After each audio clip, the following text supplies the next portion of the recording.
Mr. President, I would suggest the absence of a quorum. Clerk will call the roll. Mr. Alexander.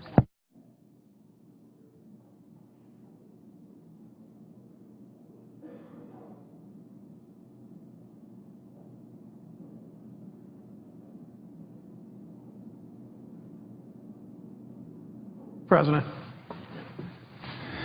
Senator from Ohio. Thanks, President. I ask unanimous consent to dispense with the quorum call. Without objection. Thank you, Mr. President. I represent a state. I'm privileged, as I know the presiding officer is, to represent Connecticut and the previous speaker is to represent Nebraska. I'm privileged to represent my state, the state of Ohio, and we are home to several large research facilities, medical research facilities, aeronautics research facilities, military research facilities, some that are overwhelmingly represented to do research in pure science. All of them have a major impact in their communities, major impact in terms of employment directly, major in usually very good paying jobs, scientists and engineers and physicians and chemists and all kinds of people in the natural or the medical or the aeronautic sciences, and all the support staff with them. Always good for communities. These research facilities not just provide employment, obviously, but they provide great wealth for our country. So much of this research helps people in their daily lives. So much of this research is commercialized into businesses, and entrepreneurs take much of this research and applied sciences and create more economic activity, prosperity, and good-paying jobs. And that's where this shutdown is particularly problematic. I know that there are 800,000 federal employees that have lost jobs as a result of this ridiculous shutdown. I've spent most of the last couple of days this week, really all 3 days this week, on the phone talking to people running these institutions, talking to bankers, small-town bankers, big city bankers, talking to entrepreneurs, talking to businesses, talking to union officials, talking to people who represent or run many of these organizations. All of them think this shutdown is absolutely unnecessary. Just a moment ago, I had a conversation with the presiding officer, and we both shook our heads. Why echoes in the House of Representatives want to put this kind of pain on not just these 800,000 federal workers, but the contractors near these facilities, the restaurants, and the hardware stores, and the businesses, and the school districts.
3 days. See the mattress was in my late 40s then. As I said, it's good. But that's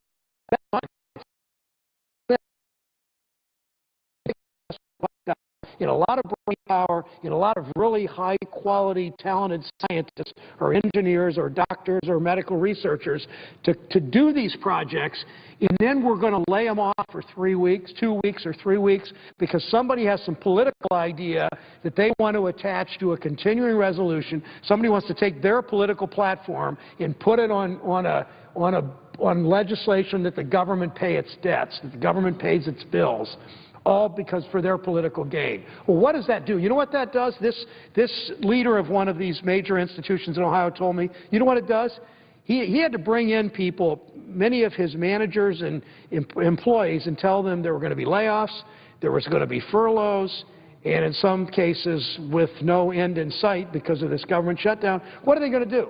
First of all, their scientific endeavors get interrupted in some cases, maybe not to be repaired or rebuilt.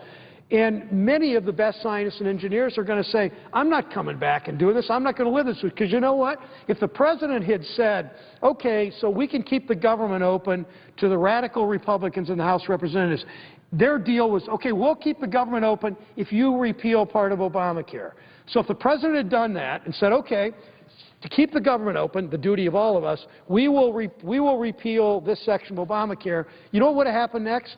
Then there would have been another continuing resolution or another end of the fiscal year or another opportunity that these politicians would have seen to, again, threaten to shut the government down and get something else, some other law they don't like. So in other words, if there's a law you don't like, it could be 5 years old or 20 years old, and you're in the right place, maybe you're in a position to do this, maybe you're going to say, you know, I'm going to shut the government down if you don't change this law. And, you know, if the president says yes to that, what happens the next time? Then I'm going to ask the president to get rid of 2 laws I don't like unless you shut the government, or I'll shut the government down. Or I'm not going to pay our bills. I'm not going to vote. I'm going to block the government from paying its bills because I don't like this law you passed back in 1993 or in 2007 or whatever. I mean, you can't operate a government like that. And you know what? At these facilities in Ohio, I'll just name some of them. NASA Glenn Research Facility, one of the great NASA facilities in this country. Wright-Patterson Air Force Base, the major research facility, and many other things in Dayton, Ohio, right near Dayton, Ohio. Battelle Memorial Institute in Columbus, thousands of employees, engineers, scientists, technicians, highly skilled people, very educated, runs the 8 of the national energy labs.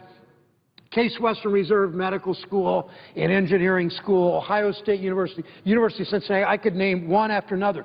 These places can't operate if they've got to, if they're subject every 6 months or every year to a potential government shutdown unless the president does what some radical members of Congress want. That's why when people here say, first, open the government, second, pay our bills, and third, let's negotiate, that's the right order. We've already negotiated the dollar figure on the continuing resolution. We just can't have, every time there's a potential, every time the continuing resolution expires, every time the fiscal year ends, every time there's a time when we've got to pay our debts, when the debt ceiling limit is reached, every time if we play this game that some here want to play, it's going to mean a potential government shutdown and a disruption at Battelle and a disruption at NASA Glenn and a disruption at Ohio State in their medical school funding and research funding, a disruption at Wright-Patterson Air Force Base. Is that the way this crowd believes you should run a government? They don't have much regard for government. And, you know, every time they've had a chance, they try to privatize Medicare. They try to privatize Social Security. They don't like the EPA. They don't like Head Start. They don't like Meals on Wheels. They don't like these government programs. I understand that, but play it right. Don't threaten to close the government unless we change the rules, change the law where the government passed, Congress passed it, the President signed it, the Supreme Court affirmed it, but because I don't like it, my political platform in 2012, even though that political platform was defeated in front of tens of millions of voters, if I don't like what you're doing, then I'm going to threaten to shut down the government. Mr. President, our country's too important and too big for that. And on an international scale, and I'll close in a moment, and I believe the senator from Hawaii will speak next, an international scale, the President of the United States didn't go to China for the major economic conference because he had to be here because the government was shut down. Other countries, particularly China, made fun of us. Other countries basically were saying, is the United States abdicating its leadership role? And you can bet the People's Republic of China that they're not slowing down in their investment in scientific research. They're not slowing down in their investment of modernizing their infrastructure. But, you know, we do, if we allow this kind of government shutdown and this kind of activity by radicals in the House of Representatives, this is not good for our country. Mr. President, I yield the floor. Senator from Texas.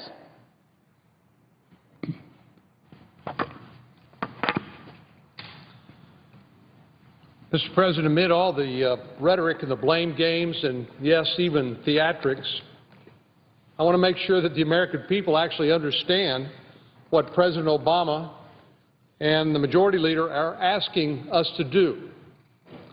Their position is that Congress should raise the debt limit, or actually suspend the debt limit, through the end of 2014 and increase our national debt by another $1.1 trillion without doing anything to solve our underlying fiscal problems, including the $17 trillion in debt we've already run up. I can't imagine there's anyone in this chamber or within the sound of my voice who thinks that that's a good idea. At some point, if we keep maxing out our credit card, and rather than dealing with our debt problem, our spending problem, we just come back to the bank, so to speak, and ask for our debt limit to be increased another $1.1 trillion, where will this end? Well, I can tell you where I think it will end. It will end in disaster. We will have, ultimately, at some point, our creditors who will lose confidence in our ability to repay that money.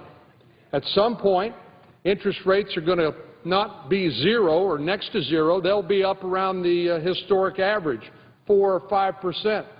And we'll have to pay China and our other creditors more and more of our federal budget just to pay interest on the national debt. At some point, that becomes unsustainable. It will hurt our national security. It will hurt the safety net programs that we all care about to protect our most vulnerable. Well, unfortunately, the President and the Majority Leader remain dug in. Notwithstanding the charts that we've seen on the floor that talk about negotiations, there's been no real negotiation. The President called Speaker Boehner last night just to tell him, in case you missed the message, Mr. Speaker, from when you met at the White House last week, we're still not negotiating. What's that all about? The President could have sent him a text message with as much information as that conveyed. Well, now I'm told that the President has invited the Republican members of Congress to the White House to meet with him tomorrow. I hope that meeting's more productive than the meetings he's already held or the phone conversations he's had with the Speaker.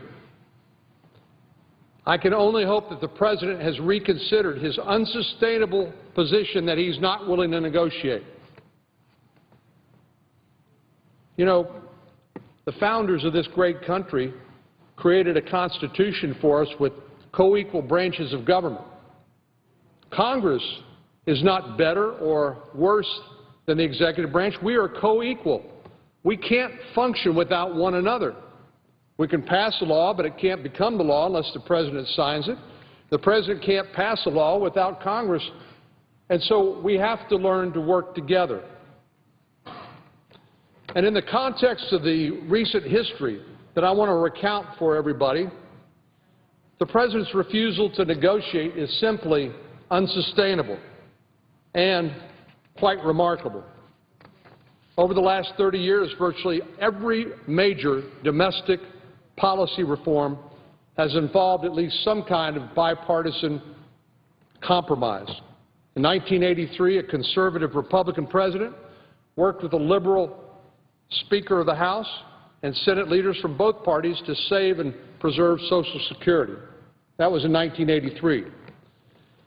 At the time those Social Security amendments were signed into law, Republicans had the same Senate majority that Democrats now have today, 54 Republicans then, 46 Democrats. Meanwhile, the Democratic House majority was significantly larger than the Republican House majority today. And yet both sides did what so far we've been unable to do, and that is come together, negotiate, and reach an outcome. And Ronald Reagan, back in 1983, then signed that negotiated outcome into law. In the end, a majority of Senate Democrats voted for those Social Security amendments, as did a majority of Senate Republicans. 3 years later, 1986, liberal Democrats and conservative Republicans joined together to enact another landmark reform bill. Once again, the President's party controlled the Senate, but not the House. Once again, there wasn't a refusal to negotiate. Rather, there was a negotiation and a bipartisan outcome, notwithstanding the normal partisan rivalries that will always exist. In June 1986, 97 members of this chamber, a massive, overwhelming supermajority, voted in favor of the Tax Reform Act, which lowered federal income tax rates and broadened the base. The final version of that bill was supported by a majority of Senate Democrats and a majority of Senate Republicans as well. That was the kind of historic accomplishment that seems slipping through our fingers today by virtue of the refusal to negotiate.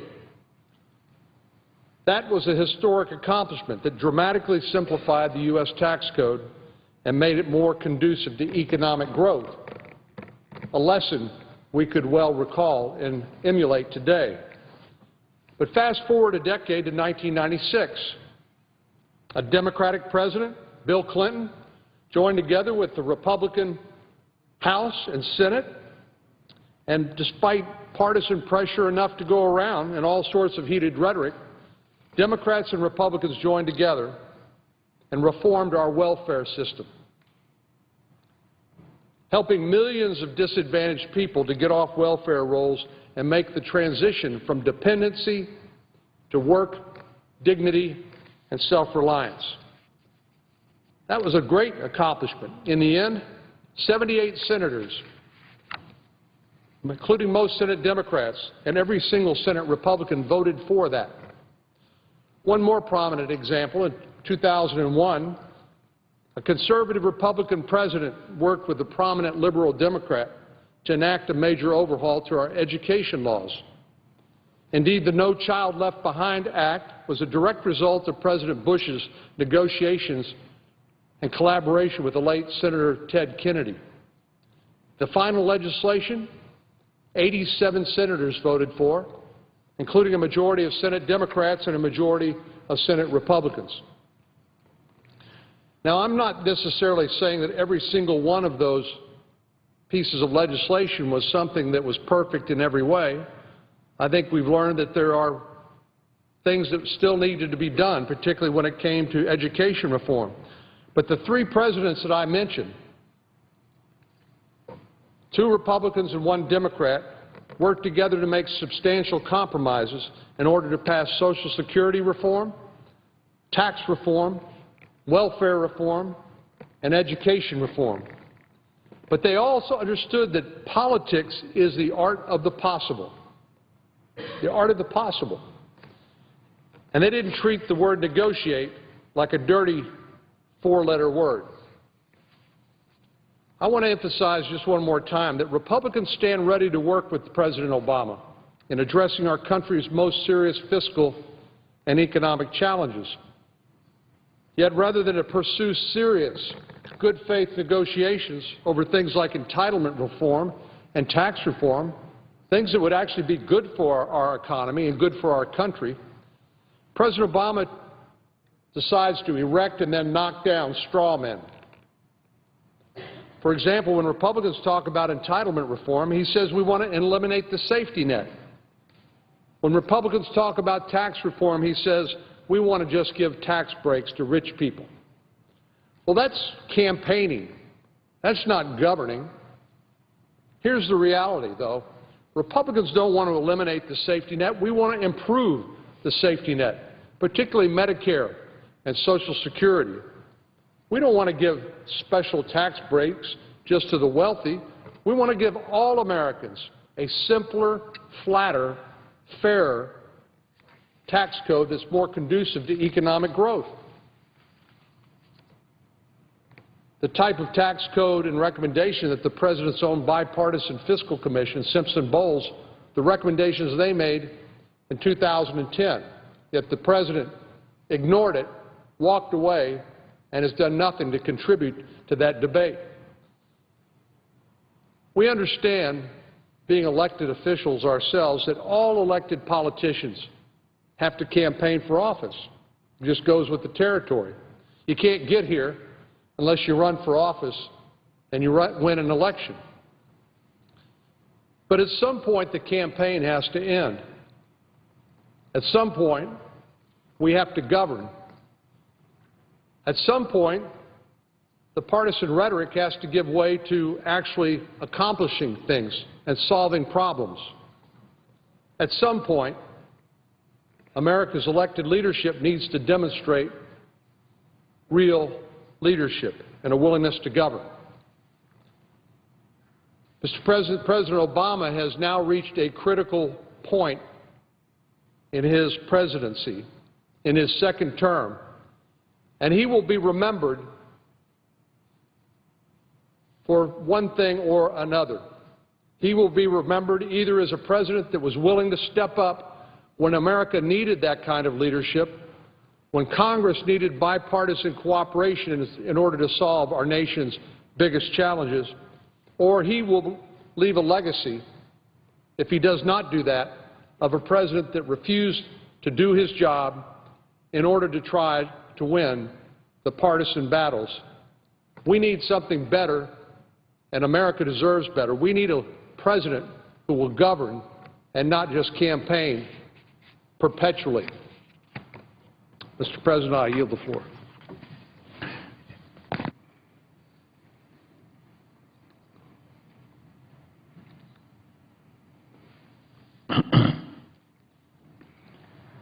Mr. President. Senator from Hawaii.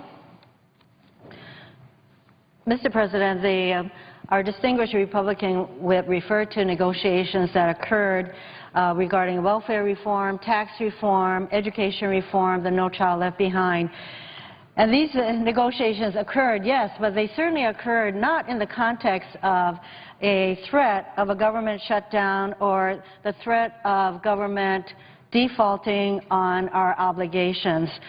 Very big difference, the context in which these negotiations occurred. That is not what we have before us today. Mr. President, this past Saturday, I came to the floor to share some thoughts on the impact of this government shutdown on Hawaii's federal employees. And in those remarks, I tried to remind my colleagues that we have to think beyond the most recent news cycle. Shutting down government hurts the American people's confidence in our institutions. It drives people away from public service, and it undermines our national security and our economy. If we are going to live up to the legacy of our nation as the world's indispensable nation, we have to rise above zero-sum politics. We have to show our allies and our adversaries that our political processes can withstand grave disagreements. Our process is intended to allow for vigorous debate, but to ultimately find common ground. Over 6 months ago, the Senate passed a budget. So did the House. A little over 6 days ago, the U.S. government shut down. How did this happen?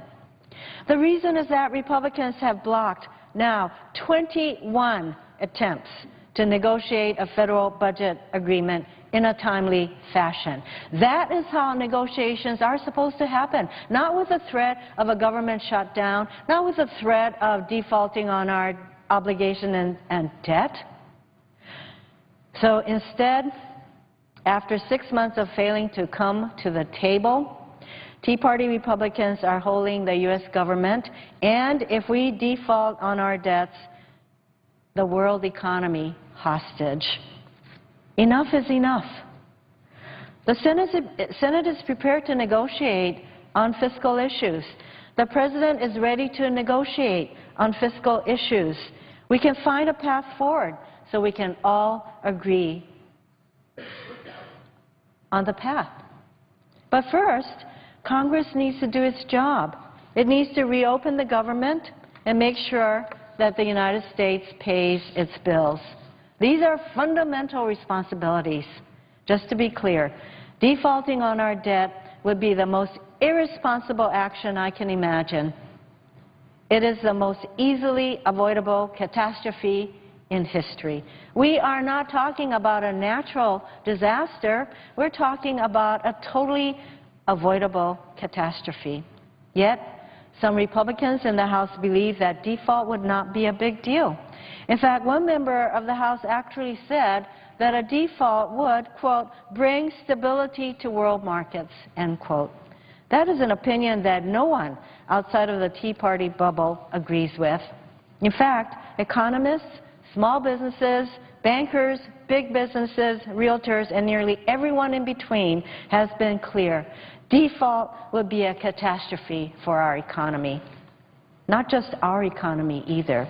Our currency, our bonds, and the full faith and credit that they are backed by are the linchpin of the global economy. How a default from the world's most trusted nation could possibly bring stability to world markets is incomprehensible. We have to stop the ideological games and irresponsible rhetoric.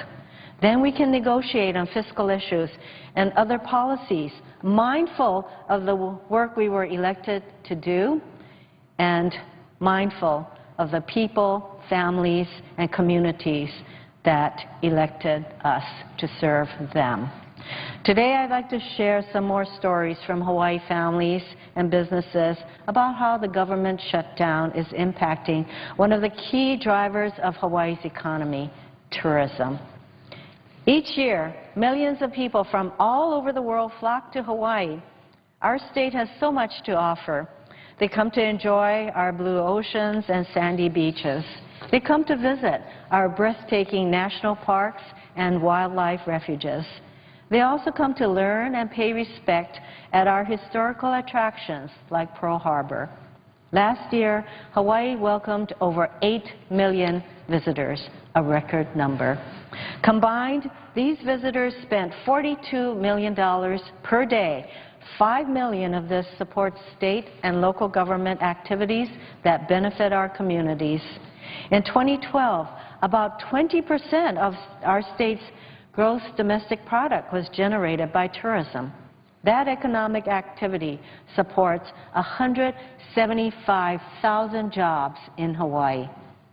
Due to our location in the center of the Pacific Ocean, Hawaii's tourism industry relies on critical government services to keep people moving and commerce flowing. These include the work done by our air traffic controllers, our customs and TSA personnel, and agricultural inspectors. And many of these workers are on the job, but they're not getting paid right now. Thanks to them, our transportation systems are operating safely and effectively. As a result, visitors are still flocking to our resorts, our beaches, and other attractions. Even with the Tea Party shutdown, 2013 is on track to be another strong year for tourism in Hawaii. Unfortunately, at the same time, there are small businesses around the state that are being impacted by the shutdown. For the last 7 days, our national parks, wildlife refuges, and historical sites have been closed to the public. These federal sites are critical to many small businesses, particularly in our rural communities. Over the past week, I've heard from many people, especially small business owners, whose livelihoods are being impacted by the closure of these federal sites. One tour operator wrote to me, Our business is losing money, as do our tour guides who cannot perform the tours to the national parks. We have to return the money to a lot of our clients because their tours have to be canceled. Our tour guides are losing income as well, as they will not be able to do the tours. National parks are some of the main attractions in Hawaii. People travel thousands of miles from all parts of the world, spend a lot of money to come and visit, and then the main things that attract them are closed, and they are not able to see them. For a lot of people, these trips are once in a lifetime, and if they don't see them now, they will never be able to see them again. A restaurant owner from Hawaii Island wrote, "Well, we are in a small town on the Big Island of Hawaii. Our economy is totally tourist-driven. We are dependent on people going to the national park and stopping at our place to eat. Since the shutdown, our revenue has dropped a lot, and we have had to cut hours for employees to compensate for the lack of business. I'm tired of all this Republican childish actions and wish all politicians would drop the partisan nonsense and do what is right for the American people. Thank you for your concern." One gentleman from Maui reminded me that private businesses don't get to pause on meeting their commitments when the government is closed. He wrote, "My daughter and son-in-law have a tourist-based clientele for their bicycle crater tour business on Maui. When Haleakala National Park was closed down, they lost their income and are still having to pay office expenses, etc., as well as their home expenses, but nothing is coming in and everything is going out. They are losing hundreds to thousands of dollars a day. Their employees who have families aren't able to work with the business closed. Tourists who come to Maui to have a good time, part of which was to bike down from Haleakala, are angry and disappointed, and some even think that this is somehow Maui government's fault." He goes on to say, "My daughter has 6 children, mortgage payments, money is going out, none is coming in. My family are diligent middle-class people who work hard, pay their taxes, vote in every election, responsible citizens who do their part always. If this ridiculous federal government shutdown continues for any length of time, my family will lose their business and be at the poverty level in no time, as will all their employees. Everyone I know on either side of the political spectrum think this shutdown is ridiculous and unnecessary." Mr. President, I've also heard about the impact of the shutdown on visitors themselves who come to Hawaii.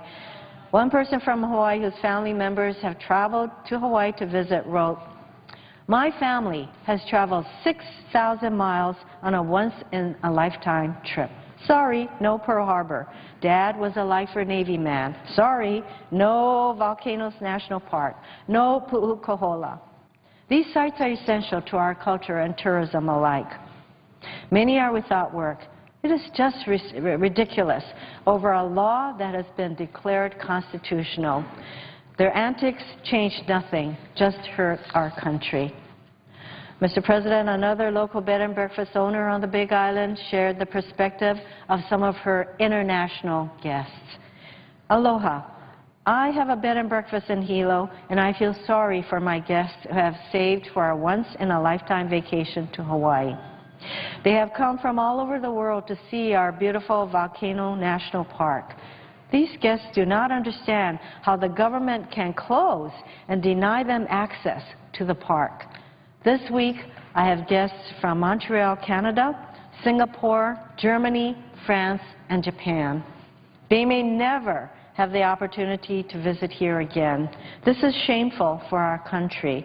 Not only is this behavior bad for our country, but bad for the world." Mr. President, the Tea Party shutdown is also impacting Hawaii visitors to our nation's capital. Yesterday, I met with 81 students from Mililani Middle School on Oahu. They've made the long trip from Hawaii to Washington, D.C. in hopes of seeing historical sites, visiting museums, and learning about their country and our democracy. The trip was saved for and planned for months in advance. The sites and museums were scheduled. Their tickets and reservations were already paid for. They couldn't rebook their travel, even though the shutdown has closed many of the sites they planned to visit. I took them on a tour of the Capitol myself because it was the only way they could see these halls of government. These students are here to learn about our democracy. Many of them asked me about the shutdown and how we were going to get government back on track. What kind of message will they take home with them about how our government operates? These are just some of the stories that illustrate the real impact of the Tea Party shutdown on communities, families, and people in Hawaii. So many of the folks whose letters I've shared work hard to earn an honest living. They go to work each day, striving to show our visitors aloha while building something for themselves and their families to be proud of. They play by the rules, meet their commitments, and do what they can to be good community members. Yet, through no fault of their own, many of these Hawaii small businesses are losing income and their livelihoods are being affected. It's past time for the House to take the responsible action to pass the Senate bill to keep government running and services going. It's not fair to our veterans, our students, and their families when they can't visit our nation's historical and natural treasures just because a small minority in Congress has chosen recklessness over responsibility. And it's not fair that this shutdown and senseless default threats have gone on for a week. This behavior is harming our economy, undermining our credibility around the world. We need to stop the Tea Party temper tantrum. We need to open the government. We need to pay our bills. Then we can negotiate on other matters. I yield the floor. I note the absence of a quorum, Mr. President. Clerk will call the roll. Mr. Alexander.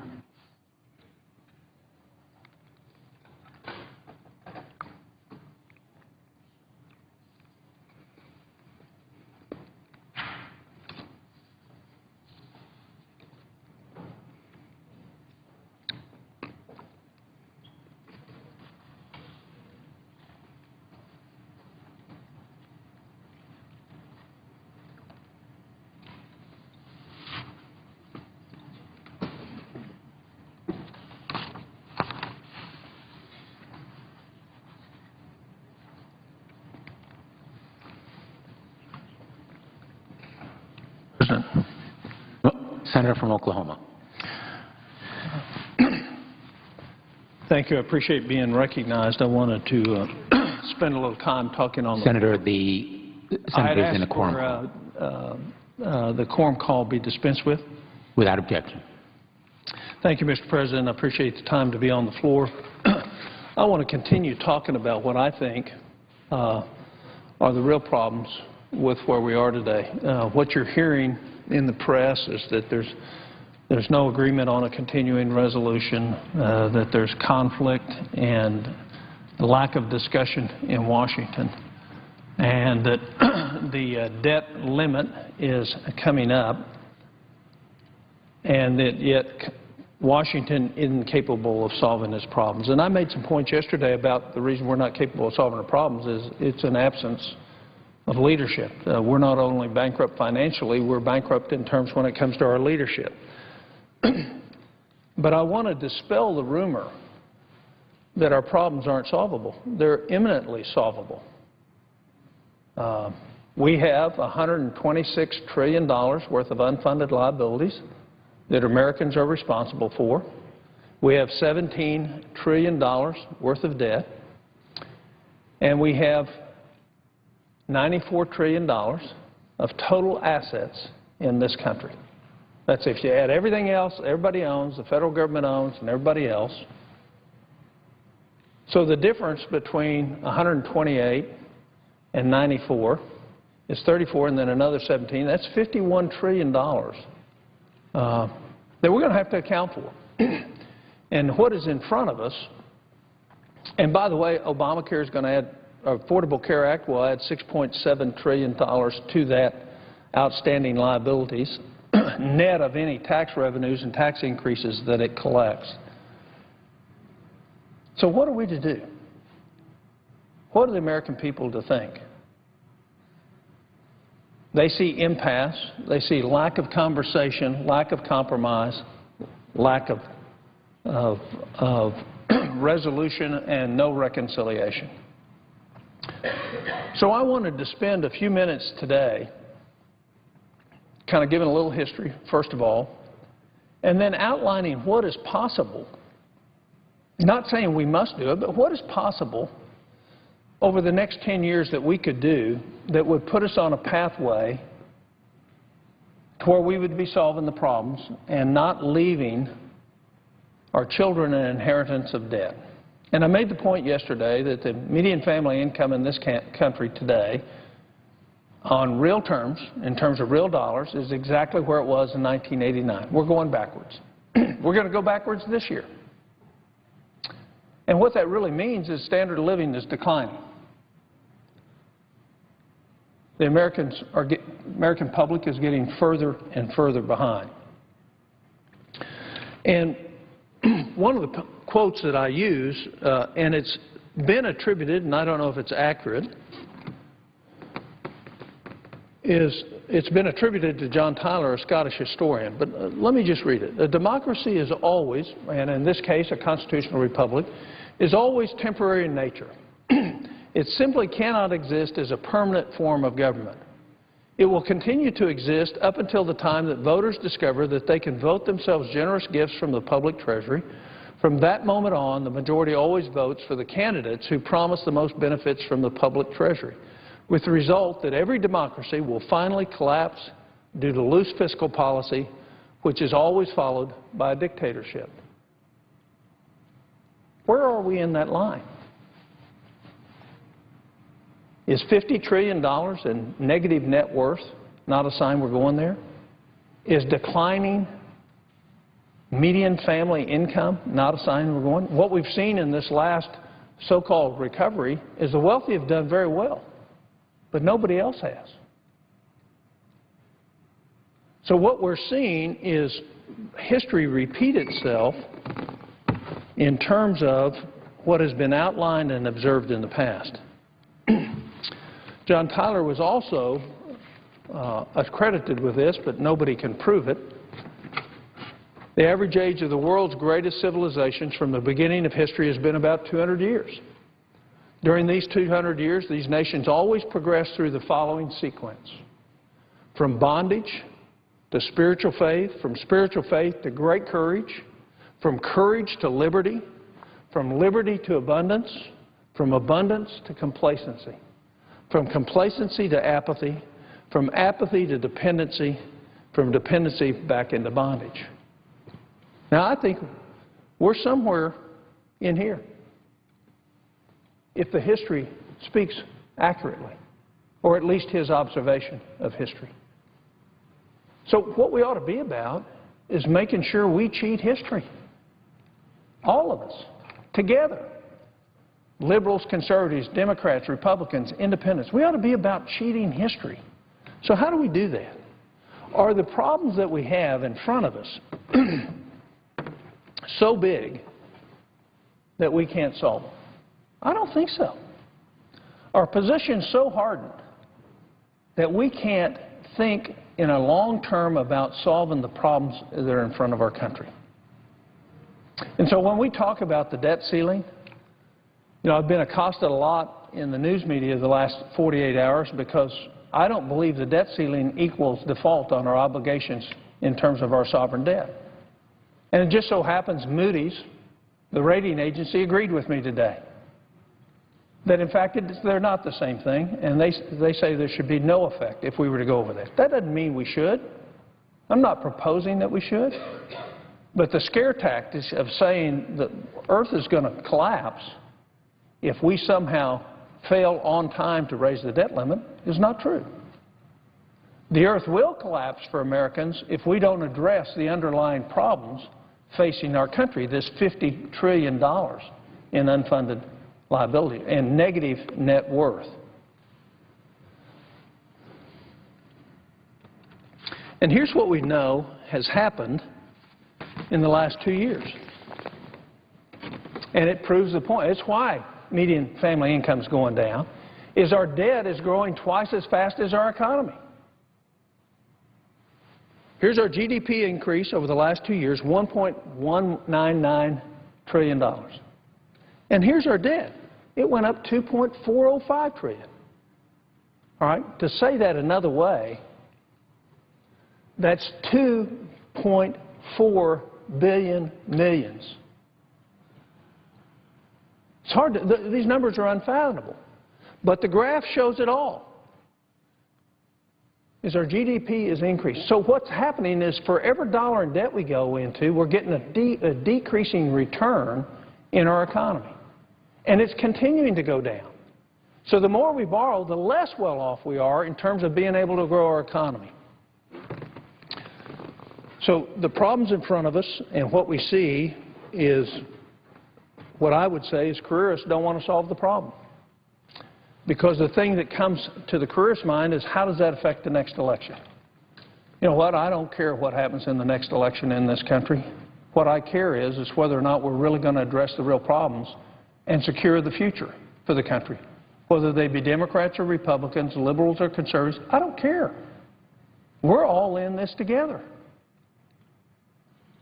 And when our living standard goes down, we all go down together. So the mess we're in today. So how do you solve that problem? Well, the first thing in any addiction, which we have an addiction to spending, is to recognize you have an addiction. We have an addiction to spending. We have an addiction to not living within our means.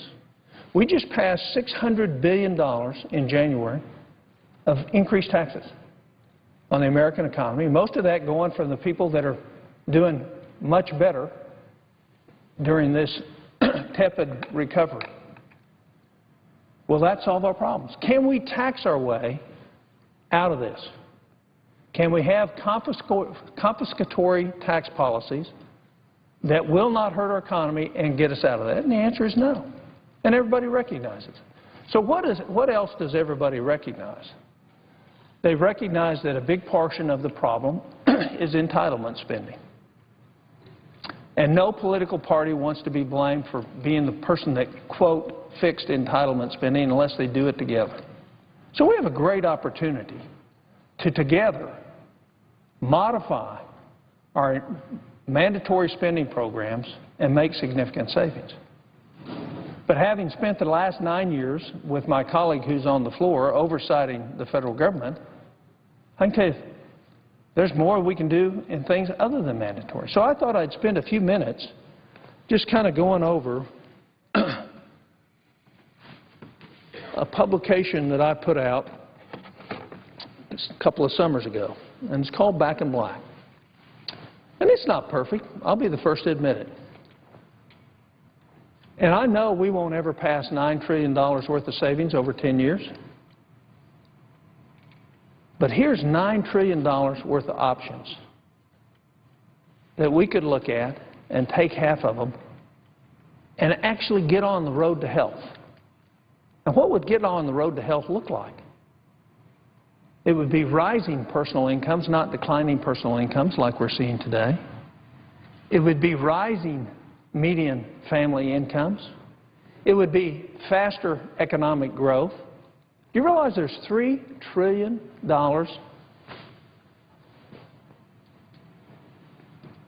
Mr. President, am I out of time? The senator has used his 10 minutes. My request was for 30 minutes when I came to the floor. Evidently that wasn't made. Is the order of the day 10 minutes? It is. Well, I'd ask for just a very short additional time if my colleague from Delaware would allow it, and then I'll finish up. The senator from Delaware.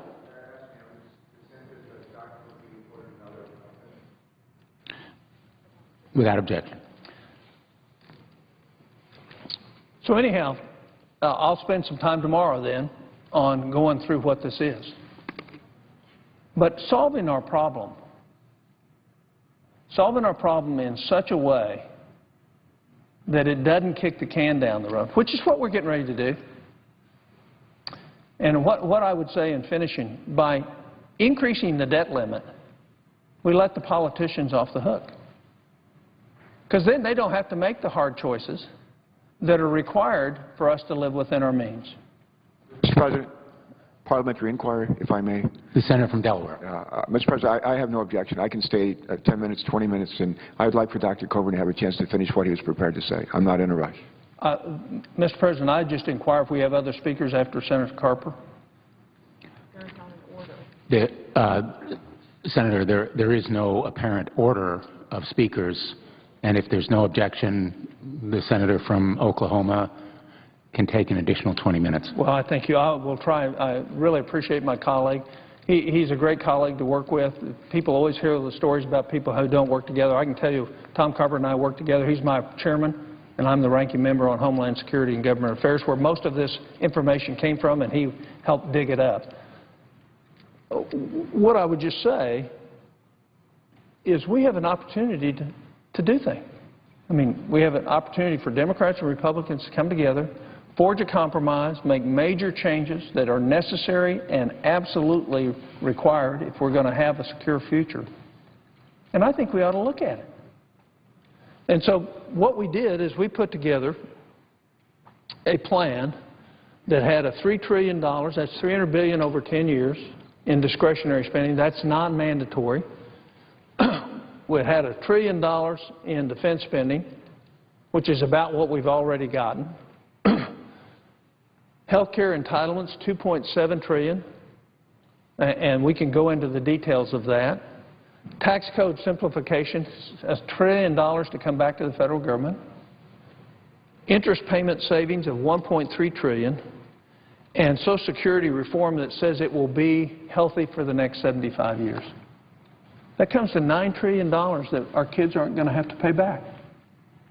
That's $9 trillion in money we're not going to borrow. So even if you just took half of that, $4.5 trillion, and said, we're going to get on the path to health. We're going to float that $3 trillion that's sitting in cash in Americans' bank account and give them the confidence back to invest it in our country. Make a massive difference in our country. Because what's really going on right now is a crisis of confidence. The American people don't trust the Congress. I think we got a pretty low rating this week, and deservedly so. President Obama's approval ratings at his all-time low. So how do we fix that? We don't fix that individually. We don't fix that by pointing out what's wrong with the other person.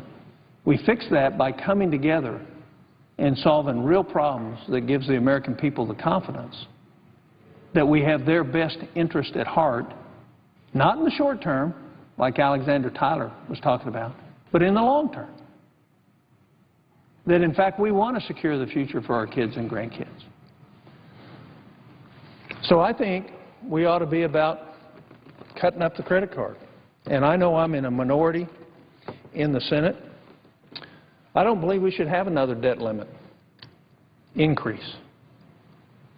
I think the thing to force us to make these hard choices, because there's certainly not the political will to do it, is to put ourselves in a position where we are forced to make the hard choices. We're going to make them eventually.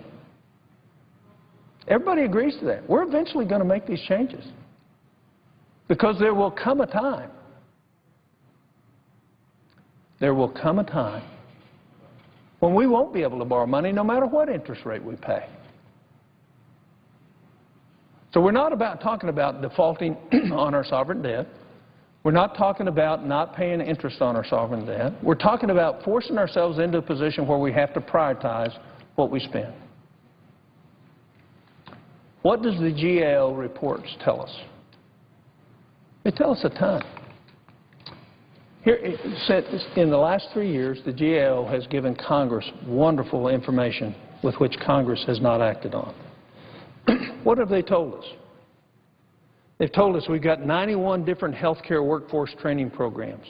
91. They've told us we've got 679 renewable energy initiatives, none of which have a metric on them. They've told us that we have 76 different drug abuse and prevention programs run by the federal government. They've told us that the Department of Defense has 159 different contracting organizations, none of them being held accountable. They've told us that at the Homeland Security, where Senator Carper, the senator from Delaware, and I, chair and vice chair of the committee, they have 6 different R&D facilities, 3 of which are doing exactly the same thing. We have 209 science, technology, engineering, and math programs. 209? 200 different crime prevention programs, 160 homeowners and renters assistance programs, 94 green building, private sector green building assistance programs, none with a metric, and the agencies don't even know how much money they're spending on them. 82 teacher quality programs run by the federal government, half of which are not in the Department of Education. I won't continue it, but you get my point. What have we done about those things? Nothing. Where's the oversight on them? Not. So the whole idea for me, as somebody I'm thinking about the future more than I am a political career, is I think we ought to be working on those things. I think the American public expects us to be working on it. I will finish up just by saying that we've been running the credit card for a long time. And do we, in fact, have the right or the privilege or the ability to ask for an extension and a raising of our debt when, in fact, we haven't acted responsibly with our spending? Nobody else in the country gets their credit raised when you haven't acted responsibly. They actually check your credit score. They know what kind of bills you're paying, whether you're getting further behind. So should we, in fact, tear up the credit card? Should we force some good old adult supervision on Congress, to where we'll actually be forced to make difficult decisions about priorities on how we spend America's money? And when I mean America's money, I mean people out there working hard every day. They may not be the highest taxpayer, but it is unconscionable to me that when we spend their money, that we're wasting 15 to 20% of it all the time. So I think we ought to tear it up. The way we tear it up is we just tear it apart. We tear the credit card up. We shred the credit card and we say, you're going to live within your means. You're going to start making the hard choices. You are addicted to spending. You are addicted to not being responsible with the dollars you have. Congress needs to be in a 12-step program, and it should start with us. I thank my colleague, the senator from Delaware, for his patience and his friendship, and I yield the floor. The senator from Delaware.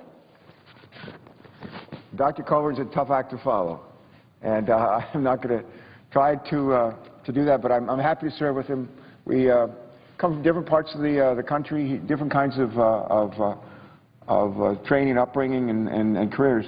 But we've ended up here together in the Senate, and for the last 9 years we've had an opportunity to lead first a subcommittee on federal financial management, it's a subcommittee of the Homeland Security and Government Affairs Committee, and for this year to be the leaders, Democrat and Republican leaders of the committee. And enjoy working with him. Find that we have the opportunity to do some real good for our country, and I thank him for letting me be his wingman. I want to just follow on with what Dr. Coburn has said by asking us to think of how we spend money and what we spend it for in this government of ours. And then I actually have an op-ed that I read recently in our local paper in Delaware that I'd like to read into the record from Dr. Bob Laskowski, who's the CEO president of Christiana Care Health System, one of the largest hospital systems in not just in our state, but one of the largest in our part of the country. Before I do that, I just want to follow on to Dr. Coburn, some of Dr. Coburn's comments, by talking about our spending in the federal government. I like to think of it as a pie. It's a big pie, and a little more than half of the spending pie goes for something called entitlements. Something called entitlements, the things that we're entitled to by virtue of our age or our station in life. We might be entitled to Medicare for 65 or over, or Medicare for disabled and unable to work.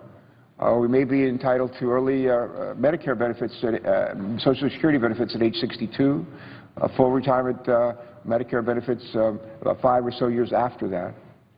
We may be entitled to benefits because we served in the military, or we're a veteran, or somebody with a disability.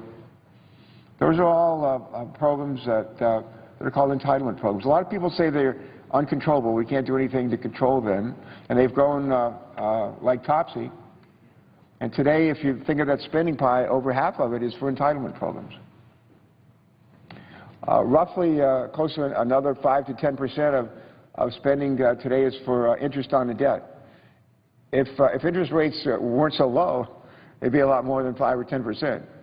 Fortunately, we're blessed to have very low interest rates, but still our interest as a percentage of that pie is somewhere, I think, between 5 and 10%. The whole rest of the federal government is called discretionary spending, which means we actually have some discretion on how that money is spent. It's not an entitlement program, but we actually have to pass spending bills. We call them usually appropriations bills. There's about a dozen of them that cover everything from agriculture to defense to housing to environment to education to transportation, you name it. And that part of the budget, roughly close to 40%, 35 to 40% is called discretionary spending. More than half of that discretionary spending is for defense. I'd say roughly 20, maybe a little more than 20%. And about 15% of the discretionary spending is, a little less than half of the discretionary spending is for non-defense matters. So if you think about it, it goes something like this. Spending pie, over half of it's entitlements. Allegedly, those are things we can't reduce or control. I don't agree with that. Another 5 or 10% for interest. And then we've got roughly 40% discretionary spending, the lion's share of which is for defense, and a little less than half of it is for non-defense spending. Think about that. Entitlements, interest, defense spending, set that aside, the whole rest of the government is about 15%. And that's domestic or non-defense discretionary spending. We could actually eliminate domestic discretionary spending. I think it's in entirety. Get rid of everything. Everything we do other than the government, other than entitlement programs, interest, and defense, we still have a deficit. We still have a deficit. And for people who say that we can only focus on domestic discretionary spending or squeeze that to reduce the deficit further, deficit's down from about $1.4 trillion about 4 years ago to about half that today. So we've made progress. It's still way too big. But we can't get from here to where we want to go in terms of a balanced budget by just focusing on domestic discretionary spending. I'd like to say there are 3 things we need to do. Dr. Coburn's heard me say this more times than he wants to remember. The presiding officer's heard me say it a time or two as well. 3 things we need to do if we're serious about deficit reduction, facing the realities of today. Number 1, entitlement reform. And these are the president's words. Entitlement reform that saves money. Entitlement reform that saves these programs for our kids and our grandchildren. And entitlement reform, these are my words, but entitlement reform that doesn't savage old people or poor people, but is sensitive to the least of these in our society. Second thing we need to do is to focus on revenues. We need some more revenues. If you look at our country last year, when a deficit was about $700 billion, the year that just finished. As I recall, revenues as a percentage of gross domestic product was somewhere in the area of 17, maybe 18%. Revenues as a percentage of GDP. Spending as a percentage of GDP was over 20%, maybe around 21, 22, 23%. And the difference between revenues as a percentage of GDP down here, 17, 18%, 19% of GDP, and spending 21, 22, or 23%, that difference right there is about a $700 billion deficit from the last year. At the end of the day, we need to make the revenues come closer to matching the spending. And I'd suggest that we need to take a page out of the book they did in second term of President Bill Clinton, when we had run chronic deficits since 1968. And President Clinton asked Erskine Bowles, who was then his chief of staff, to work with a Republican Senate, a Republican House, Republican Congress, see if they couldn't come up with a budget plan that included revenues, included spending, to actually balance the budget. And as we all know the story, famously, it worked. And a Democratic president working with Republican House and Senate with the help of Erskine Bowles and a woman named Sylvia Matthews, now Sylvia Matthews Burwell, who was Erskine's deputy chief of staff, later deputy OMB director. But they got the job done, reached across the aisle, and worked it out. Their deficit reduction plan was a 50-50 deal. 50% on the revenue side and 50% on the spending side. And they grew the heck out of the economy. And as a result, we had 4 balanced budgets in a row. I think 98, 99, 2000, and 2001. Harry Truman used to say the only thing that's new in the world is the history we forgot or never learned. And I just think as we try to figure out what to do with today's deficits and how to get on remain on or get on an even more fiscally responsible track, we'd be smart to look back about 15 years and see how it worked then. We, for folks who might be watching this around the country, we have a budget law, and our budget law was, I think, adopted in 1974. And there's an expectation in a nation's budget law for the president to present us in the Congress with a budget. One budget, not a capital budget and an operating budget, but one budget. It's different from the states, it's different from my state where I was governor of Delaware for 8 years, where we have a capital budget and an operating budget, but we have one budget. The president usually submits a budget in January, maybe February. This year a little bit late. And the expectation here in the Congress under the law is that by, say, the end of April, a couple of months later, the House and the Senate would have passed something called a budget resolution. Budget resolution, what is that? It's not a budget. A budget resolution is a framework for a budget. It includes not nitty-gritty line item spending plans for everything defense and non-defense, but it says roughly we'll spend this much in these programs, and generally we'll raise money, this much money, in these ways from these revenue sources. It's not real specific, but it's a framework for the budget. It's like, if you will, I like to think of Mr. President as the skeleton. And then later on we pass appropriations bills, we pass revenue measures, we put the meat on the bones. That's where the real specificity comes along. For a number of years we've not been able to pass in the Senate and the House a budget resolution. They're usually different. And then go to conference, create a conference committee to create a compromise.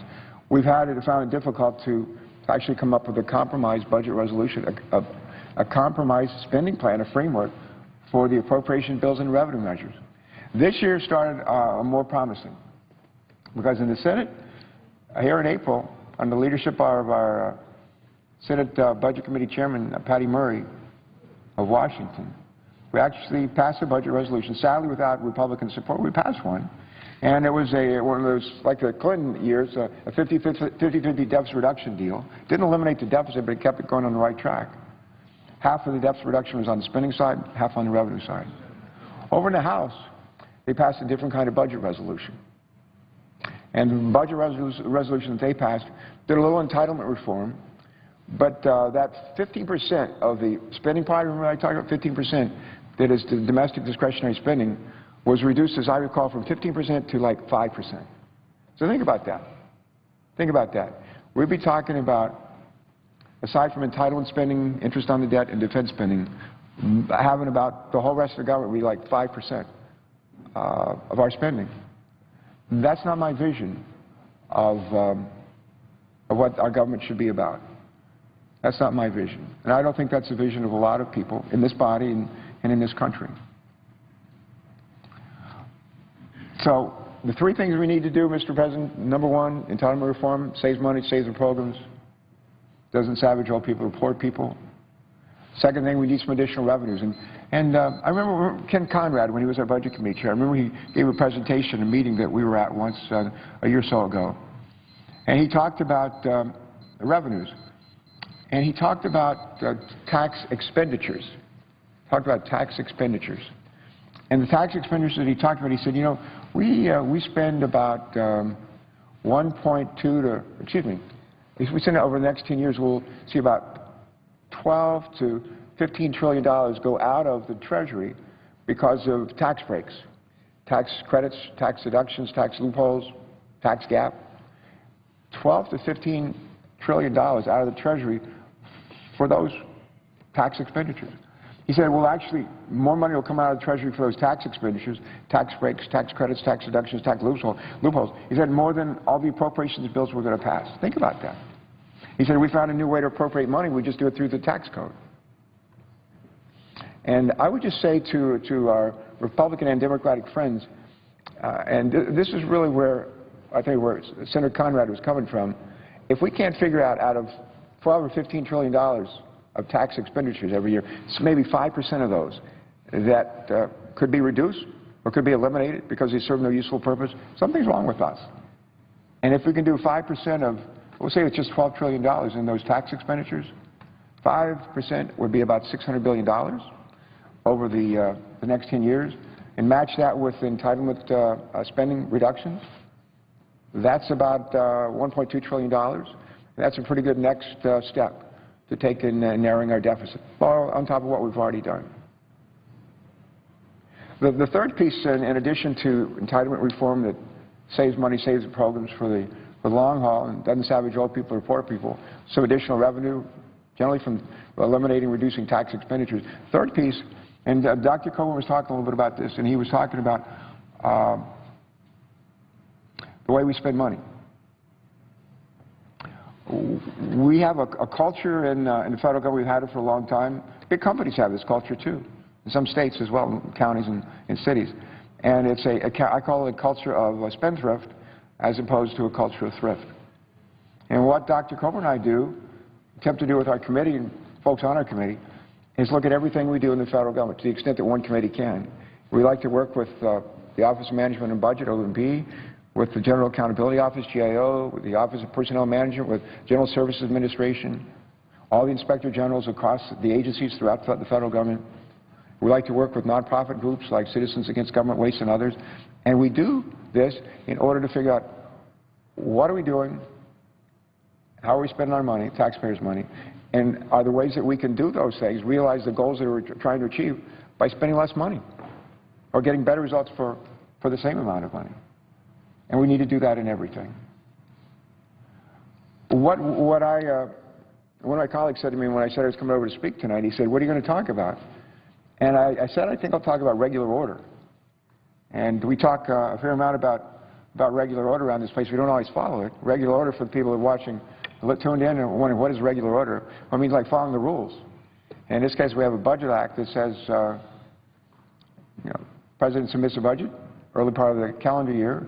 Congress adopts its budget resolution, and we do that by really about the beginning of May. And then we go to do our work on appropriations bills and revenue measures. Well, every time we have to, in order to go to the conference on a budget resolution, we have to get agreement. And the majority leader will come, or the budget committee chair will come to the floor and say, I ask unanimous consent to go to conference with the House and to name conferees, and began working out a compromise between the House and the Senate. For many years, it was perfunctory. The unanimous request was made, and we would go to conference with the House. We'd go to work on a budget resolution between the two bodies.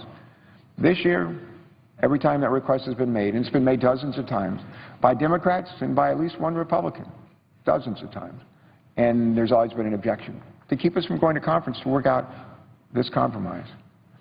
As much as anything, we need to create an environment where we can focus on doing the three things that I talked about: entitlement reform, tax reform that raises some revenues for deficit reduction, and just trying to focus on everything we do and say, how do we get a better result? How do we get a better result? For less money or the same amount of money?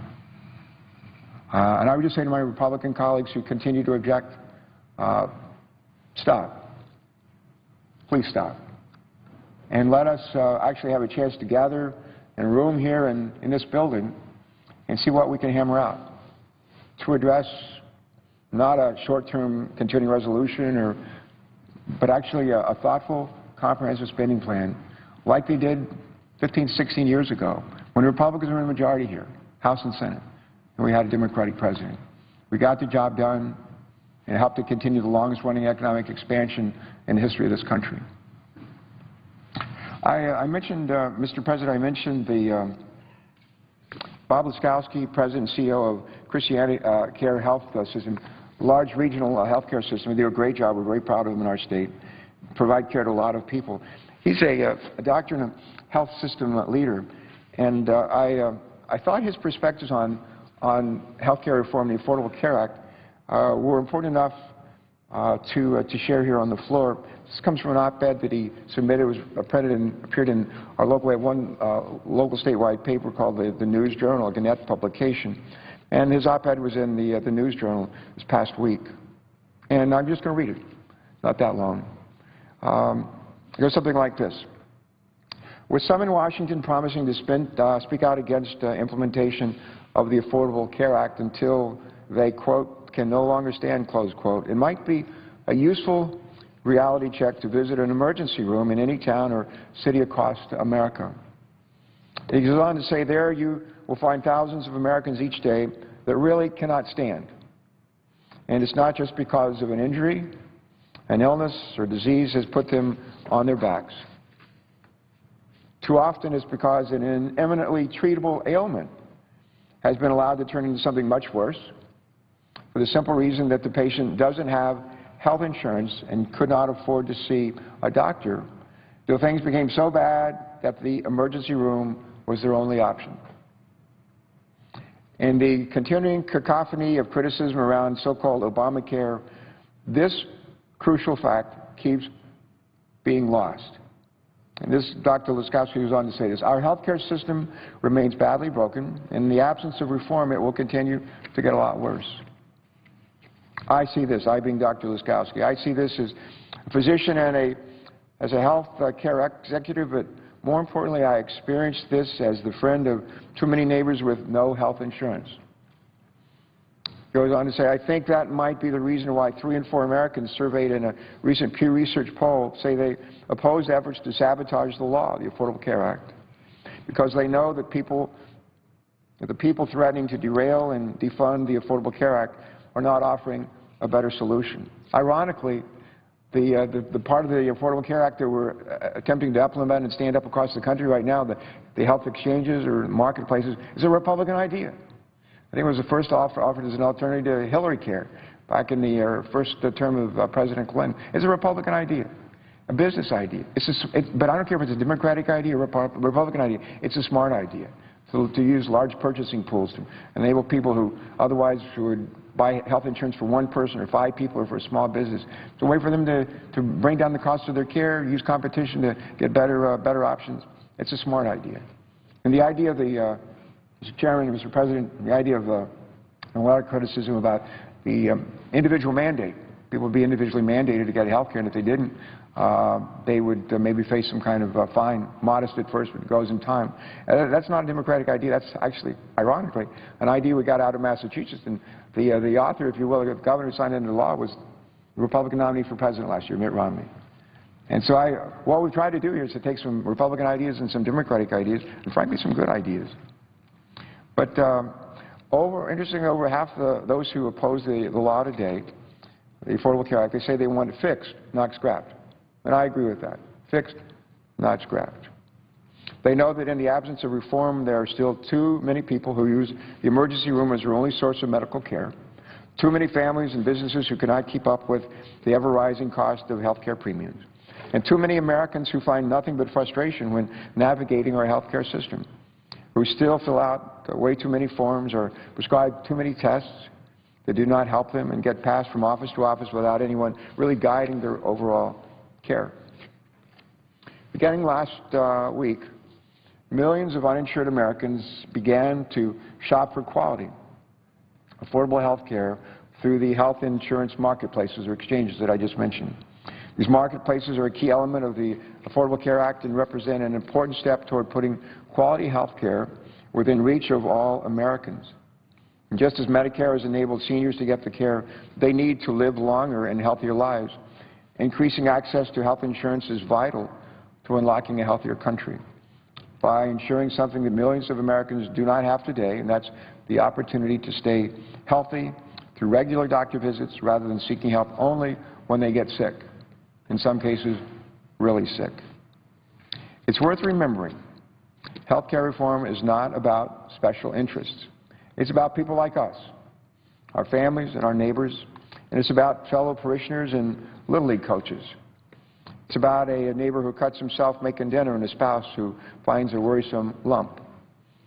Everyone we know and everyone we love will need our health care system at some point in time. 3 years after America debated the need for health care reform, millions of Americans who work hard, pay taxes, and raise families still cannot afford to see a doctor, and that's wrong. And even though the resistance of some states to fully adopt the Affordable Care Act will tragically still leave some families in those states in the lurch, we now at long last have the unprecedented opportunity to create a system that will work better for us all. We should also remember this. Over time, the Affordable Care Act promises to improve the system as much for shrinking the majority of Americans who have health insurance as for those who do not. Access is just the first step. The Act provides a blueprint for a new model of care, one that rewards doctors for more coordinated care. Here at Christianacare, where Dr. Laskowski is the president and CEO, and throughout Delaware, we have seen what happens when we provide that kind of care through re-engineered medical practices known as medical homes, where doctors are enabled to not only efficiently meet patients' needs, but to anticipate them as well. This coordinated approach makes getting care simpler and makes the lives of those getting care easier. It makes quality better, and by making care simpler, better, and more accessible, it saves money. No law is big or as ambitious as the Affordable Care Act can possibly get it all right on the first try. But let us not forget, when Medicare was signed into law, critics warned seniors would languish in long lines and that we would all long for the good old days before reform took place. Today, Medicare has helped hundreds of millions of Americans live longer, healthier lives while reducing the poverty rate among seniors by 75%. Dr. Laskowski goes on to write, I believe if these historic changes are given a chance, we will collectively create a system that is defined not by volume, but by value. And over the next several years, I know we can make health care in America more people-focused and less transactional by realizing the best way to provide better outcomes at lower costs is by partnering with patients. As we in health care listen to our patients, we'll learn what our patients truly value. And then we'll be able to free up resources to help patients get healthy faster and stay well. The Affordable Care Act is a map toward that future. History is being made. Well, I would just close by saying, while many of our colleagues argue that the Affordable Care Act will lead to rising insurance costs and lost jobs, the truth is that in Delaware and throughout the rest of the country, millions of Americans are already learning that they'll be able to find quality health care insurance plans for a more affordable price. And in Delaware and in much of the country, millions of Americans will be able to find quality insurance plans for less than $100 a month. I've told my constituents and our colleagues since the debate over health care reform began that this law is not written in stone. We want to make the law better wherever we can, just like we have made the Medicare prescription drug program better, which was largely supported by Republicans. But actually made better in the Affordable Care Act. I would just urge my Republican colleagues to enable us to reopen our government, to reassure our Americans and our creditors in this country and around the world that we will honor our debts. And then let's get to work right away to improve the Affordable Care Act and these insurance marketplaces, to come to consensus on a bipartisan budget resolution that lays out a spending plan that will get us from where we are to where we need to be. Last word, Mr. President. I spent some time in the Navy. You spent some time in the military yourself, I know, and others in I think one of your sons may be actually on active duty today. Some of the time we used to fly in and out of Japan in a Navy P-3 airplanes. You know, I learned not long ago that in Japan they spend about 8% of GDP for health care, 8% of gross domestic product for health care. In this country we spend about 17 or 18%. Think about that. They spend 8% of GDP for health care. We spend 17 or 18%. They get better results. For the most part, they have lower rates of infant mortality, higher rates of life expectancy than we do. And the other thing is they cover everybody. And tonight, when folks go to bed in this country, this evening, some 40 million people will go to bed in a country without health care coverage. I'd like to say the Japanese, smart as they are, they can't be that smart. And we can't be that dumb. We can't be that dumb. And there are ways to get better results for less money, including the provision of health care.